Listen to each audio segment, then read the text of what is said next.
Good morning students. Last video lecture में मैंने आपको बताया था कि किस तरह से जो अल्कोहल है उसको जब हम 443 केल्विन टेम्परेचर पे कॉन्सेंट्रेटेड सल्फ्यूरिक एसिड के साथ ट्रीट करते हैं तो it undergoes dehydration to give you alkene. ठीक है, तो डिटेल में मैंने आपको ये अल्कोहल की रिएक्शन बताई थी कॉन्सेंट्रेटेड सल्फ्यूरिक एसिड के साथ एट डिफरेंट टेम्परेचर कि अगर 383 केल्विन टेम्परेचर है तो आपका इथाइल हाइड्रोजन सल्फेट बन जाएगा, और अगर 413 केल्विन टेम्परेचर है तो ईथर बन जाएगा, और अगर आपका 443 केल्विन टेम्परेचर है और आपने कॉन्सेंट्रेटेड सल्फ्यूरिक एसिड के साथ रिएक्शन की है 443 केल्विन टेम्परेचर पे, तो डिहाइड्रेशन हो जाएगी अल्कोहल्स की and you will gate alkenes. ठीक है, तो इस रिएक्शन का मैकेनिज्म करते हैं हम कैसे होगा। तो सिंपलेस्ट केस मैं ले रही हूँ इथाइल अल्कोहल का आपका, this is CH3 CH2 OH। Oxygen के ऊपर दो लोन पेयर प्रेजेंट है, तो H प्लस कहाँ से आया, ये सल्फ्यूरिक एसिड से, from acid will react with alcohol to give you protonated alcohol. तो क्या होता है, जैसे अब आप बोलने में बोलते हो कि first step is attack of hydrogen ion on oxygen of alcohol. ठीक है, तो बच्चे क्या गलती कर देते हैं कि जब ये ऐसे अटैक दिखाना होता है तो एरो यहाँ बना देते हैं तो ये आपका बिल्कुल गलत है।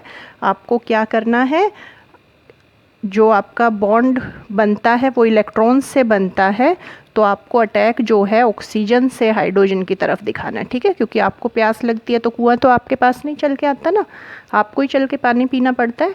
तो लाइकवाइज इसी तरह आपका जो बॉन्ड बनता है वो किससे बनता है, इलेक्ट्रॉन से बनता है। तो इलेक्ट्रॉन पेयर का अटैक होगा, प्रोटॉन का आपका अटैक नहीं होगा। तो आप एरो जो है वो ऑक्सीजन से हाइड्रोजन की तरफ बनाना, ये चीज़ आपने ध्यान रखनी है।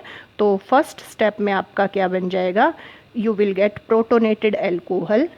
कैसे, ये HH हो गया, ऑक्सीजन ने एक तो बॉन्ड बना लिया हाइड्रोजन के साथ, एक पेयर इसके ऊपर बचा है और अब ऑक्सीजन के ऊपर प्लस चार्ज आ गया, तो प्रोटोनेटेड अल्कोहल बन गया है। This is protonated alcohol. Protonated alcohol जो है उसमें ऑक्सीजन पे नेगेटिव चार्ज है, और ऑक्सीजन आपको पता है बहुत ही ज़्यादा इलेक्ट्रोनेगेटिव स्पीशीज़ है, तो वो अपने ऊपर पॉजिटिव चार्ज जो है वो रिटेन नहीं करना चाहेगी, तो वो ये पेयर अपनी तरफ अट्रैक्ट करेगी, ये बॉन्ड ब्रेक हो जाएगा carbon oxygen, and now this is water. तो water is lost, second step में वाटर आपका रिमूव हो जाएगा and you will get this species जिसमें अब कार्बन पर पॉजिटिव चार्ज है, and these species are known as carbocation. ऐसी स्पीशीज़ जिसमें कार्बन पर पॉजिटिव चार्ज हो। ठीक है, तो कार्बोकैटायन बन गया आपका। अब कार्बन भी कुछ हद तक तो इलेक्ट्रॉन नेगेटिव है ही, तो वो क्या करेगा, ये बॉन्ड ब्रेक करेगा, कोई भी कर देना, ये hydrogen carbon hydrogen bond break होगा, जिससे यहाँ पर डबल बॉन्ड आ गया, ये आपकी बन गई एल्कीन बन गई आपकी, जो बननी थी फाइनल प्रोडक्ट CH। ठीक है, और ये H प्लस आपका रिलीज हो गया, ये H प्लस आपका जो है that will go back to the acid. ठीक है, तो पता चल गया जो मैकेनिज्म है डिहाइड्रेशन ऑफ अल्कोहल्स का वो 3 स्टेप्स में होता है। फर्स्ट स्टेप में क्या होगा, alcohol will combine with hydrogen ion from the acid to give you protonated alcohol, and second step में this protonated alcohol will lose water and carbocation is formed. ये जो स्टेप है this is rate determining step of this reaction. ठीक है, carbocation की जो stability है वो एक्सप्लेन करेगी कि कौन सी अल्कोहल कितनी इजीली डिहाइड्रेट हो सकती है। अभी आगे डिस्कस करेंगे हम ये। थर्ड स्टेप में there is loss of proton from the carbocation to give you alkene. ये था हमारा मैकेनिज्म डिहाइड्रेशन ऑफ अल्कोहल्स का टू गिव यू एल्कीन। ठीक है, 3 स्टेप्स में होता है। कॉन्सेंट्रेटेड सल्फ्यूरिक एसिड आपने लेना है यहाँ पर। अब एक और बात मैं बता दूँ, आप कंसनट्रेटेड HNO3 या HCl नहीं ले सकते आप इस रिएक्शन में।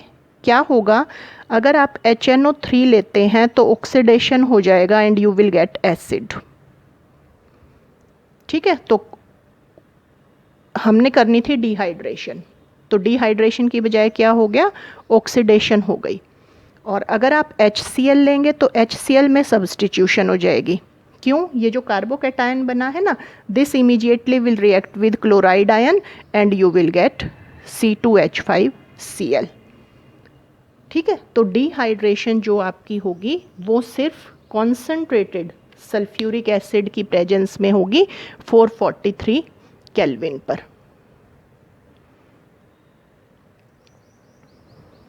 ठीक है, तो ये आपने ध्यान रखना, ये क्वेश्चन आपका कई बार पूछ लेते हैं।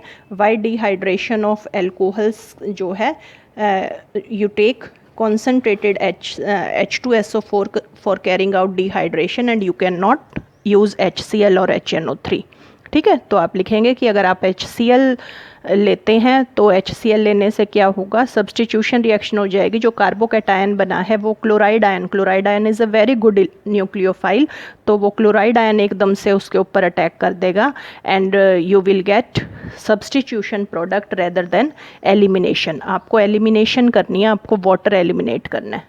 और कॉन्सेंट्रेटेड नाइट्रिक एसिड आप क्यों नहीं ले सकते, क्योंकि कॉन्सेंट्रेटेड नाइट्रिक एसिड जो है that is a very strong oxidising agent, तो that will bring about the oxidation of alcohols to give you first of all aldehyde बनते हैं and finally you will get acid।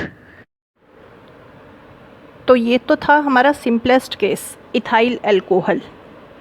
अब आपकी alcohol जो है primary secondary tertiary कुछ भी हो सकती है, तो जो आपका ऑर्डर रहेगा डिहाइड्रेशन का, tertiary alcohol can be easily dehydrated as compared to secondary as compared to primary। ऐसा क्यों रहेगा, अभी जो मैंने आपको ऊपर मैकेनिज़्म करवाया है उसमें जो हमारा सेकंड स्टेप है, that second step is rate determining step. वो रेट डिटरमाइनिंग स्टेप है, स्लोएस्ट स्टेप जो होता है वो रेट डिटरमाइनिंग स्टेप होता है। तो कौन सा है इसमें rate determining step, that is formation of carbocation. तो अब आपको पता है कि जो कार्बोकैटायन है वो टर्शरी कार्बोकैटायन जो है सबसे ज़्यादा स्टेबल होता है as compare to secondary, as compare to primary. ठीक है, तो जितनी ज़्यादा स्टेबिलिटी कार्बोकैटायन की होती है उतनी ही जल्दी वो बनता है। इट मीन्स वो वाली जो अल्कोहल है उतनी ही जल्दी डिहाइड्रेट होगी। पता चल गया, greater the stability of carbocation more easily it will be formed. तो टर्शरी की स्टेबिलिटी ज़्यादा है तो टर्शरी आपका सबसे जल्दी बनेगा and hence more easily the alcohol will be dehydrated. तो order of dehydration of alcohol आपका हो जाएगा, टर्शरी आपकी कोई अल्कोहल है वो बहुत इजीली डिहाइड्रेट हो जाएगी as compare to secondary, as compare to primary. ठीक है, अब ये जो अभी ऊपर मैंने केस लिया, ये तो मैंने आपका सबसे सिंपलेस्ट केस लिया था इथाइल अल्कोहल, जिसमें आपके चांसेस थे कि आपकी एक ही एल्कीन बन सकती है। Sometimes there are chances that you will get a mixture of isomeric alkene. जब आप डिहाइड्रेशन करते हो तो आपको 2 या 2 से ज़्यादा एल्कीन मिल सकती हैं, तो उस केस में कौन सी एल्कीन बनेगी वो हमने अब डिसाइड करना है। जैसे हम नेक्स्ट केस लेते हैं CHOH CH3, this is secondary butyl alcohol. Secondary butyl alcohol की हम डिहाइड्रेशन कर रहे हैं कॉन्सेंट्रेटेड सल्फ्यूरिक एसिड के साथ 443 केल्विन पर। तो देखो अब आपके 2 प्रोडक्ट बनने के चांसेस है। जिस पे फंक्शनल ग्रुप अटैच होता है वो अल्फ़ा होता है और ये भी आपका बीटा है, ये भी बीटा है। आपकी जो एलिमिनेशन होनी है, हाइड्रोजन जो एलिमिनेट होनी है वो बीटा पोजीशन से होनी है, बीटा एलिमिनेशन होनी, बीटा पोजीशन से आपकी हाइड्रोजन एलिमिनेट होगी। तो देखो अगर इस वाली बीटा से एलिमिनेट होगी तो आपका क्या प्रोडक्ट बनेगा, आपका ये बनेगा, ठीक है।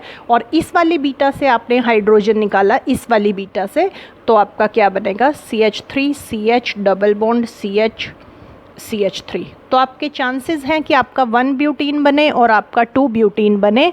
तो मैं कह रही हूँ जो आपका 1 ब्यूटीन है वो माइनर प्रोडक्ट है, यानी कम क्वांटिटीज़ में बनेगा, और ये मेजर में बनेगा, ज़्यादा क्वांटिटीज़ में बनेगा। ऐसा क्यों? क्योंकि this is more stable and this is less stable.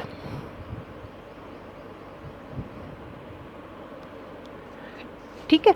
अब क्या होता है, रूल क्या है कि जब भी आपके दो एल्कीन बन सकती है, एक से ज़्यादा एल्कीन बनेगी, तो आपकी कौन सी एल्कीन बनेगी, आपकी वो एल्कीन बनेगी जो कि ज़्यादा सब्सटीट्यूटेड हो, क्योंकि जो ज़्यादा सब्सटीट्यूटेड एल्कीन होती है वो आपकी ज़्यादा स्टेबल होती है। This is in accordance with your set-Jeff rule. जो मोर स्टेबल एल्कीन होगी that will be more substituted. अब आप इन दोनों एल्कीन्स को कंपेयर कीजिए, इसमें आपका एक ही सब्सटीट्यूएंट है, हाइड्रोजन आपके सब्सटीट्यूएंट नहीं होते, और ये आपके इसमें 2 सब्सटीट्यूएंट है, तो ये ज़्यादा सब्सटीट्यूटेड होगी, it means it will be more stable, that's why this is major. तो पता चल गया, सेकेंडरी ब्यूटाइल अल्कोहल को जब आप डिहाइड्रेट करोगे तो 2 ब्यूटीन आपका लगभग 76% इतना मेजर क्वांटिटीज़ में आपको मिलता है, और 1 ब्यूटीन आपका माइनर रहता है, लगभग 24% के आसपास आपको 1 ब्यूटीन मिलता है। ठीक है। अब ये सेकंड केस लेते हैं, और लेते हैं कोई केस।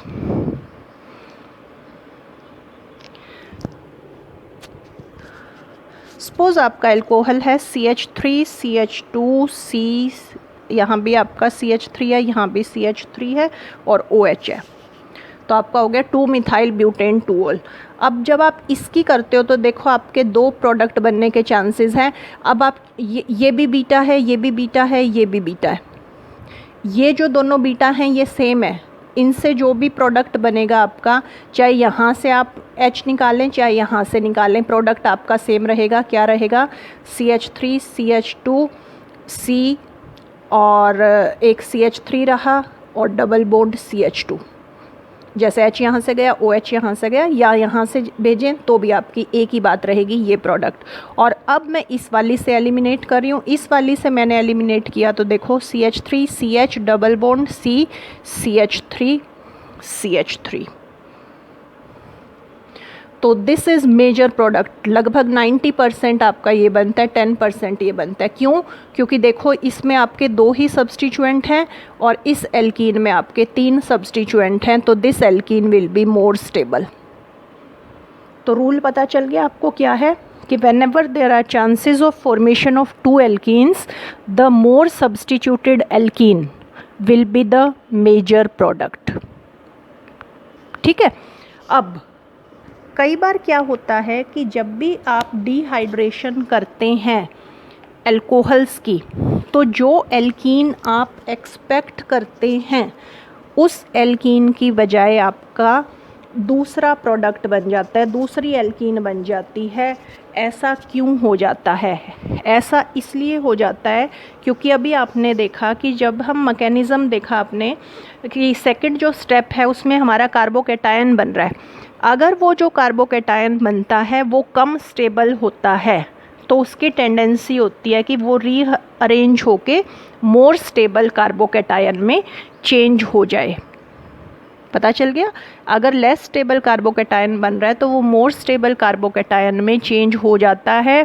और उस कैसे चेंज होता है ये? या तो उसके अंदर हाइड्राइड शिफ्ट हो जाती है या उसके अंदर एल्काइल शिफ्ट हो जाती है, जिसके वजह से वो मोर स्टेबल कार्बोकैटायन में चेंज हो जाता है और आपका जो आप एक्सपेक्ट करते हो उसकी बजाय आपको दूसरा प्रोडक्ट मिलता है।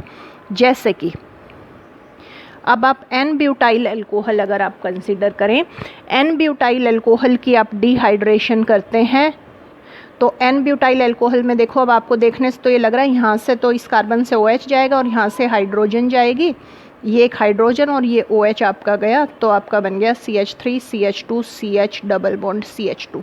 ये आपका एक्सपेक्टेड प्रोडक्ट है, आप एक्सपेक्ट ये करते हैं, बट एक्चुअल में आपका जो प्रोडक्ट बनता है that is 2 butene rather than 1 butene. Actual में ये बनता है, ये आपका मेजर होता है और 90% यील्ड आपको इसकी मिलती है, ये सिर्फ थोड़ा सा 10% बनता है। तो ऐसा क्या हो गया इसके अंदर, तो इसके अंदर हो गया आपका हाइड्राइड शिफ्ट। क्यों? अब मैं पूरा मैकेनिज़्म आपको नहीं करवा रही, देखो जब ये आपका रहा होगा एल्कोहल तो आपका जो कार्बोकैटायन है वो ये बनेगा। अब this carbocation is primary in nature, तो इसकी क्या टेंडेंसी रहेगी कि जैसे ये H है आपका, ये H है तो ये हाइड्राइड शिफ्ट हो जाए यहाँ पर, ये यहाँ पर चला जाए, और जैसे ही हाइड्राइड शिफ्ट हुई अब आपका CH3 CH2 CH plus CH3 इसमें चेंज हो गया। अब ये कार्बोकैटायन आपका सेकेंडरी है, दिस इज़ मोर स्टेबल, और अगर ये कार्बोकैटायन बनता है तो आपका प्रोडक्ट आपका 2 ब्यूटीन रहेगा। क्लियर है ये चीज़? तो हाइड्राइड शिफ्ट भी हो सकती है, ऐसे ही एल्काइल शिफ्ट भी हो सकती है। एल्काइल शिफ्ट में ये CH3 होगा, वो ग्रुप आपका पूरा शिफ्ट हो जाएगा। मैं आपको एक केस लेके दिखाती हूँ एल्काइल एल्कोहल, एल्काइल शिफ्ट जहाँ पे होगी। सपोज करो आपकी एल्कोहल है CH3 C CH3 CH3 CHOH CH3, क्या हो गया ये 3,3 डाइमिथाइल ब्यूटेन 2-ऑल। अब इसकी जब आप डिहाइड्रेशन करते हैं, इसकी डिहाइड्रेशन से CH3C CH3 CH3 CH, पहले मैं कार्बोकैटायन बना रही हूँ, CH प्लस CH3, ये कार्बोकैटायन बनेगा ना। तो इस अब ये कार्बोकैटायन क्या है, this carbocation is secondary in nature, ये सेकेंडरी था, तो क्या होगा ये मोर स्टेबल में चेंज हो जाएगा, इसके अंदर ये हाइड्राइड शिफ्ट हो जाएगी और ये कार्बोकैटायन आपका किस में चेंज हो जाएगा, CH3 CH CH3, ये आपका यहाँ चला गया प्लस। तो यानी जब आप इसके अंदर क्या हुआ, alkyl shift.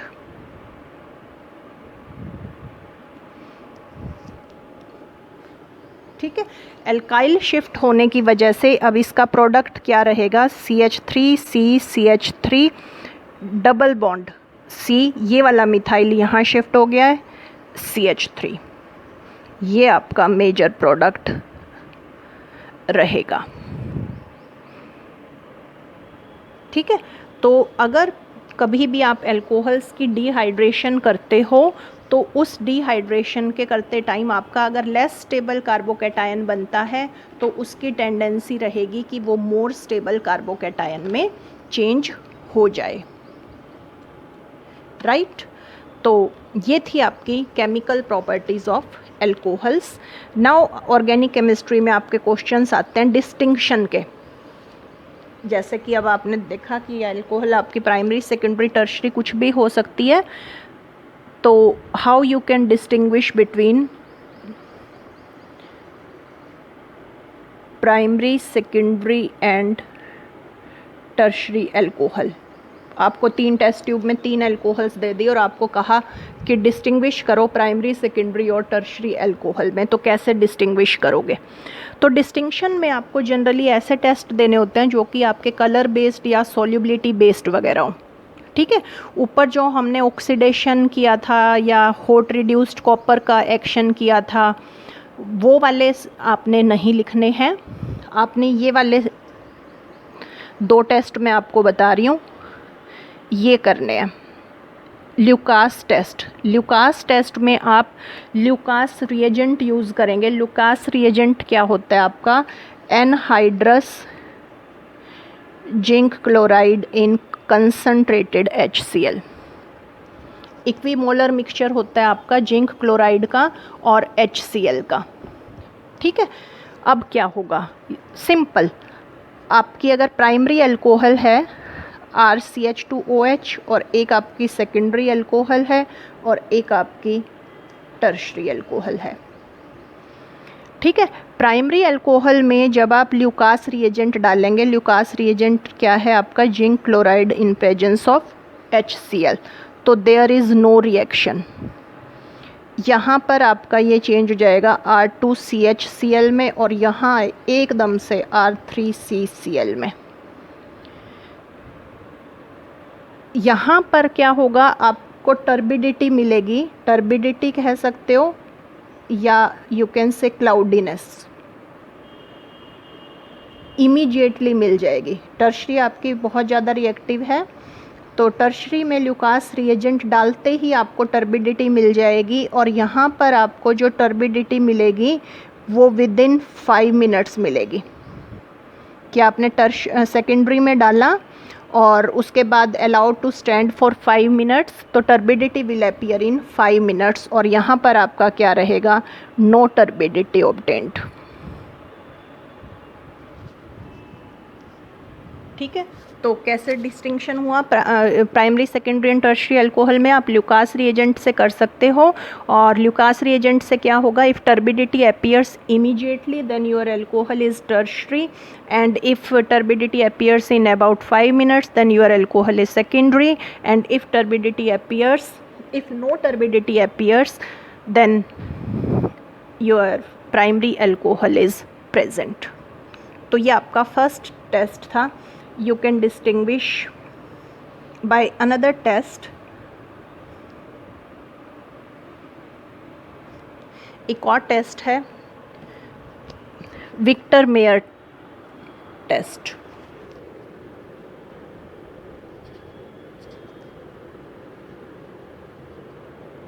Victor Meyer test में you have to perform a series of steps. एक ही स्टेप में आपका नहीं होता, आपको कई सारे स्टेप में ये रिएक्शन करनी है। सबसे पहले आपको इसको ट्रीट करना है phosphorus, red phosphorus and iodine से, जिससे ये चेंज हो जाएगा आयोडाइड में। देन आपने इसको चेंज करना है सिल्वर नाइट्राइट से करके नाइट्रो में, ये नाइट्रो में चेंज हो गया। नाइट्रो के बाद आपने डालना है nitrous acid.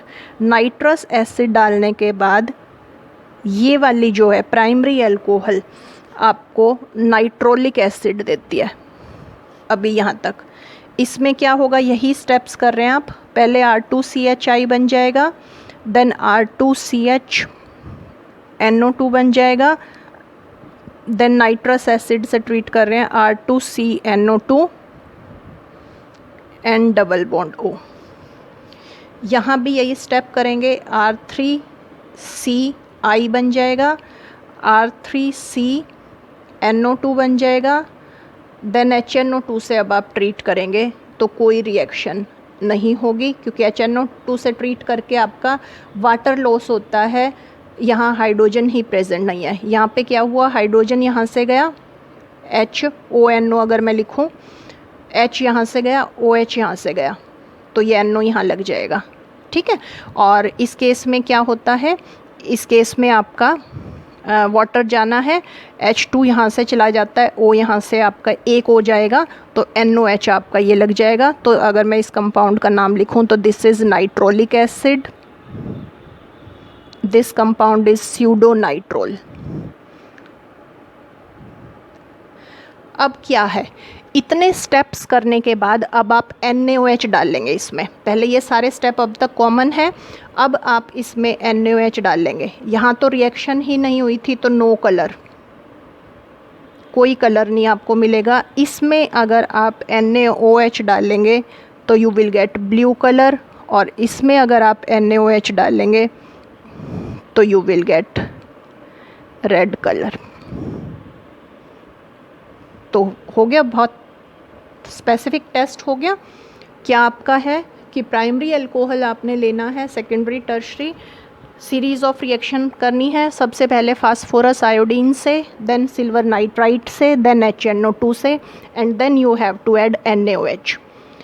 If you get red colour your alcohol is primary, if you get blue color your alcohol is secondary, and if you get no color, colorless solution, then your alcohol is tertiary, right?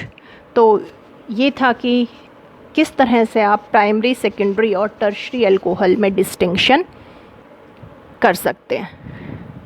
तो इसी के साथ आपकी monohydric alcohols आपकी ख़त्म होती हैं। Thank you.